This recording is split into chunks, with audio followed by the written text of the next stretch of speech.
आर recording studio की शानदार प्रस्तुति। मुर्गा बदनाम भेलै कोरोना तोरे चलते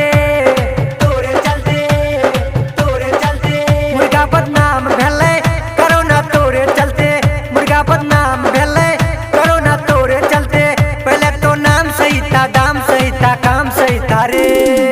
मुर्गा बदनाम भेलै कोरोना तोरे चलते मुर्गा बदनाम भेलै कोरोना तोरे चलते। पहले तो नाम सही था दाम सही था काम सही था रे। मुर्गा बदनाम भेलै कोरोना तोरे चलते मुर्गा बदनाम भेलै कोरोना तोरे चलते कोरोना तोरे चलते कोरोना तोरे चलते मुर्गा बदनाम भेलै कोरोना तोरे चलते। मुर्गा बदनाम भेलै कोरोना तोरे चलते। डीजे विकास लीगा सीतामढ़ी। आर रिकॉर्डिंग स्टूडियो की शानदार प्रस्तुति। वायरस के नाम से सब डर छै हो डर छै हो डर छै हो। मास्क लगा के सब रह छै हो रह छै हो रह छै हो। वायरस के नाम से सब डर छै हो डर छै हो। मुर्गा खाइले सब छोड़ छै हो मास्क लगा के सब रह छै हो। केना में मरे छै डर छै भाग छै हो। देश बदनाम भेलै कोरोना तोरे चलते मुर्गा बदनाम भेलै कोरोना तोरे चलते।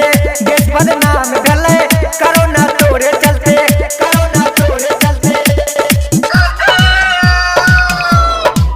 मुर्गा बदनाम भेलै कोरोना तोरे चलते। डीजे विकास लीगा सीतामढ़ी। आर रिकॉर्डिंग स्टूडियो की शानदार प्रस्तुति। कैसे कोरोना से पाला पड़ा रे पाला पड़ा रे पाला पड़ा। पूरा चाइना को हिला ही डाला हिला ही डाला हिला ही डाला। कैसे कोरोना से पाला पड़ा रे पाला पड़ा। पूरा चाइना को हिला ही डाला हिला ही डाला। चाइना में मरे छै डर छै भाग छै हो। मुर्गा बदनाम भेलै कोरोना तोरे चलते मुर्गा बदनाम भेलै कोरोना तोरे चलते कोरोना तोरे चलते मुर्गा बदनाम भेलै कोरोना तोरे चलते। आर रिकॉर्डिंग स्टूडियो सर्दी सुंदरपुर।